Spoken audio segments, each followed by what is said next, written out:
A star of the Iran-US war is definitely not a man, a fighter or a soldier. It is this absolute big boy, the USS Abraham Lincoln. For months, this massive American aircraft carrier has been one of the most important pieces on the board in the US military campaign against Iran. But now, after an extraordinary stretch of operations, the Lincoln is finally getting something it has been denied for months: a break. The aircraft carrier is heading toward Thailand for a brief stop. And the reason is not another military exercise, not another strike mission, and not another show of force. It is rest. After spending more than 250 consecutive days at sea, the USS Abraham Lincoln and elements of its carrier strike group are due to make a short stop in eastern Thailand for recuperation and logistical support. And honestly, when you look at what this ship and its crew have just been through, that small stop suddenly looks like a very big deal. Because this was not just another routine carrier deployment. The Lincoln left San Diego on November 25, 2025.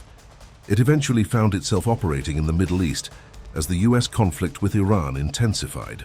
And according to USNI News, by August 22nd, the carrier strike group had been deployed for 274 days. The carrier itself had also gone more than 8 months since its last publicly announced port visit, a December 11th stop in Guam. That stretch at sea broke the previous 206-day record set by the USS Dwight D. Eisenhower during the COVID-19 pandemic. Think about that. A nuclear-powered aircraft carrier, carrying thousands of sailors and Marines, aircraft constantly operating, maintenance happening at sea, fuel and food needing to be replenished, crews working under sustained operational pressure. And for months, the ship kept going. No normal return home, no conventional reset, no easy break. Just the mission. And the reason the deployment became so extraordinary was the war itself. The Lincoln was supporting US operations against Iran, while the Middle East became an increasingly difficult environment for American naval logistics. USNI News reported that because Middle Eastern logistics hubs were under threat from Iranian strikes, Navy logistics vessels had to travel thousands of miles to bring supplies such as food and fuel to ships operating farther out in the Arabian Sea. At one point, US Central Command acknowledged that the strike group had experienced difficulties with resupply, although officials later said supply lines had improved. And this is where the story gets uncomfortable. Because while the Lincoln was continuing to perform its mission, reports began emerging about the toll that this deployment was taking on the people actually living inside that floating city. Families raised concerns publicly about conditions aboard the carrier. Reports pointed to worsening morale and mental health concerns.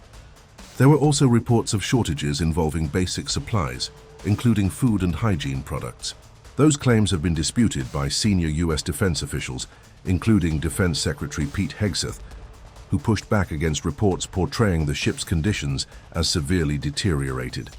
Is there enough food on the USS Lincoln? Yeah, it is. That was a CNN fake report.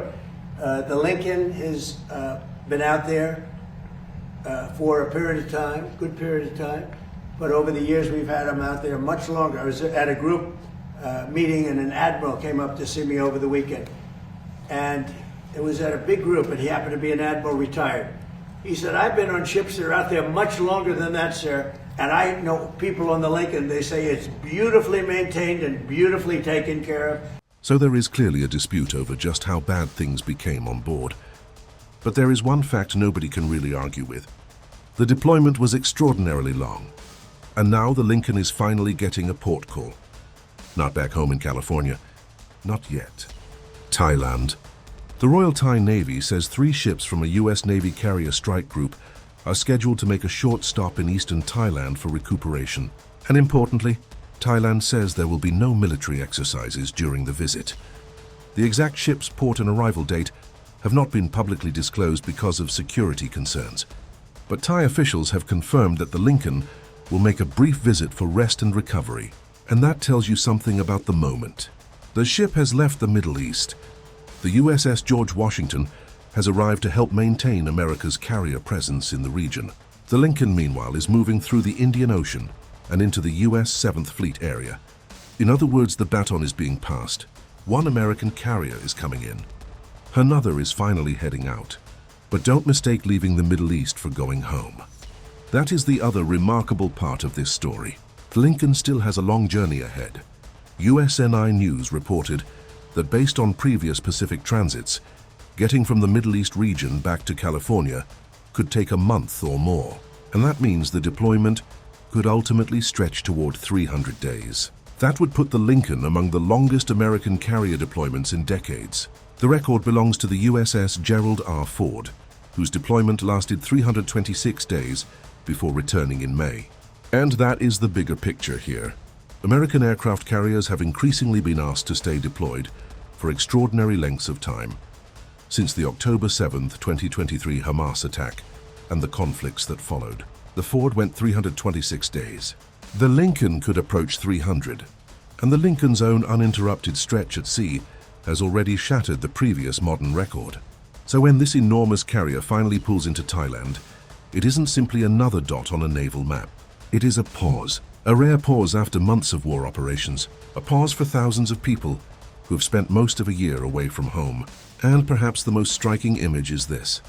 For months, the USS Abraham Lincoln represented American power in the Middle East, a floating airbase, a nuclear-powered symbol of US military reach, a launch platform for combat aircraft, a ship that could carry an entire ecosystem of sailors, marines, aviators, weapons, fuel and machinery into a war zone.